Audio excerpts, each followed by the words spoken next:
Pete Peterson, in his works Cymatics, the Science of the Future, stated that nature shows examples of kymatica in everything.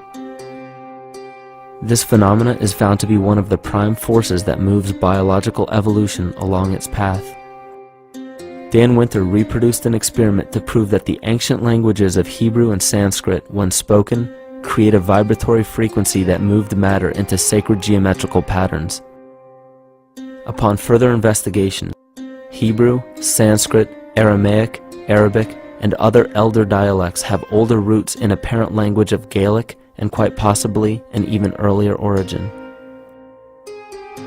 In Swami Murugesu's The Science of Mantra, he claimed that when a person chanted specific words in Sanskrit while filming a burning candle, the intensity as well as the color of the flame would change due to the frequency that the word would emit. This same science has been shown to lower and raise blood pressure. And in his own words, certain sounds can affect their circulation and nervous system. Whatever change such vibrations cause extends to the mind of a person and also to the surrounding atmosphere, causing warmth or coolness. All this can be known by study and shown by practice. This rediscovered knowledge of the science of sound shows that sound is something more than mere vibratory signals. Not only does sound interact with life, but it sustains and develops it.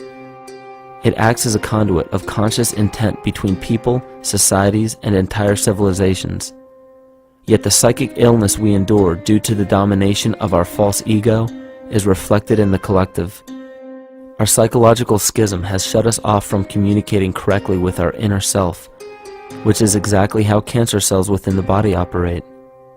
In the collective, we have created a language barrier between humanity and the rest of nature, acting as a global cancer.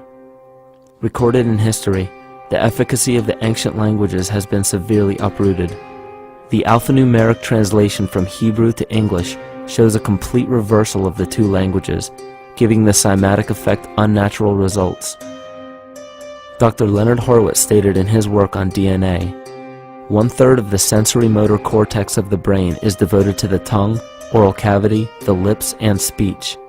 In other words, oral frequency emissions spoken or sung exert powerful control over life, vibrating genes that influence total well-being and even evolution of the species.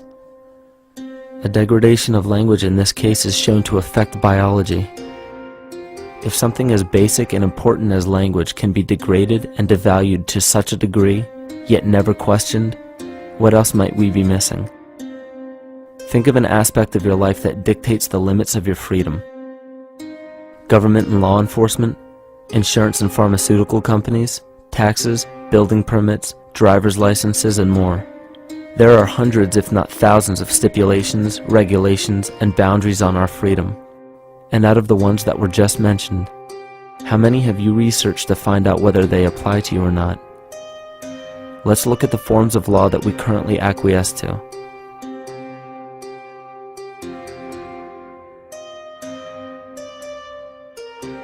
A common misconception among people is that any rule or regulation that governs them falls under one category: law. But there are many other forms of law that people abide by without realizing that they simply do not apply to them. Another misconception is that a nation's constitution gives us our rights. A constitution does nothing more than list the rights that we already have. We are born with inalienable rights, endowed to us by our Creator.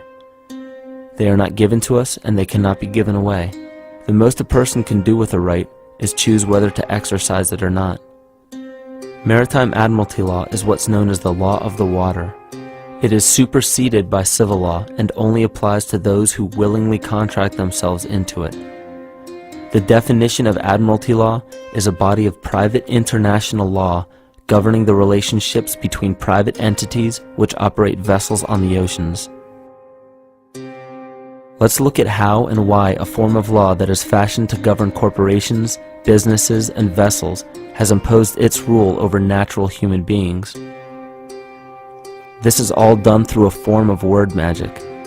A simple perversion of language has made it possible to convince people around the world that these alternative laws apply to them. One of the predominant beliefs in modern culture is that licenses, permits, registrations, and other forms of documentation are required to operate motor vehicles, use public roads, build structures and establishments, engage in free enterprise, and much more. Sadly, these beliefs are based on little to no investigation whatsoever, and are false. This belief structure is perpetuated by maritime admiralty law. This form of law was originally created to govern ships docking in foreign nations for the import or export of products and resources. It deals with banking and merchant affairs, not civil affairs. When a product is taken off of a ship and brought into a foreign land, that nation takes custody of the resource and accounts for it with a certificate. That certificate marks the birth date of that product in the custody of the respective nation. Think of why it is supposedly required to have a certificate of live birth in the first place. The Barron's Dictionary of Banking Terms defines a certificate as a paper establishing an ownership claim. So right there, we notice that everyone with a birth certificate is defined as being owned. People are used as collateral with other nations because the U.S. is bankrupt. The United States declared bankruptcy on March 9th of 1933. At this point, the U.S. began taking out loans from a private, non-government affiliated corporation called the Federal Reserve. With no money to pay back the loans, the United States began using the citizens as collateral. All birth and marriage certificates are literally warehouse receipts.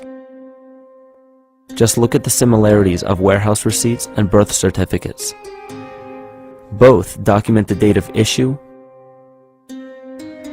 a serial number, registration number or receipt number, a description of the product, and an authorized informant to notify the appropriate government agency. With all of this information being readily available, the majority of people are unaware of their involvement with maritime admiralty law. This is possible through the manipulation of language. This admiralty law changed the meaning of the word person from a natural living person to a corporation. Driver's licenses, vehicle registrations, auto insurance forms, building permits, gun permits, work permits, tax filing documents, birth and death certificates, traffic citations, and many other forms of documentation that were once believed to be absolutely necessary only apply to persons or corporations. Upon signing such a legal document, you are indirectly waiving your rights under the Constitution and lowering your status to that of a corporation that is created with the same exact name as you. The only way to reconcile your true name from the name of the corporation is to take notice that the corporation has its name in all capital letters. This is known as capitis diminutia maxima. You may take notice that your driver's license, birth certificate, social security card, insurance cards, and more use all capital letters to legally represent the corporation with your name, not you. The corporation is known as an artificial person, whereas you, the human being, are known as a natural person. This deception goes even deeper when it comes to the courts that we attend. When showing up to court, you will notice that there are seats for witnesses behind a wooden fence or barrier. The defendant must cross through the entrance to the other side of the barrier where the plaintiff and judge sit. This act symbolizes the boarding of a ship. At this time, business can be conducted in maritime admiralty law. The judge, acting as captain or banker, is responsible for settling the balance between the two sides. This is why there is always a monetary value involved in any court case. The captain is simply dealing with banking and merchant disputes. Once the balance is paid, the case is closed. To turn the court case away from admiralty law where your rights are not protected, you must avoid agreeing to represent the artificial person. This is done by stating that you are the natural person. You don't have a first or last name because those imply corporate title. In a court case, you may state that the court takes judicial notice of your honor's oath of office. Every judge must take an oath of office to practice law, yet you must make it clear to the court and the jury that the judge is acting as judge and not banker. Remember that you are a natural human being of the earth. You are not governed by anything but your own consciousness. Laws are created within a society. The society that created the laws we see being enforced today is called the Law Society. Yet the most beautiful part of this entire deception is the fact that we are not part of the Law Society, so their laws do not apply to us.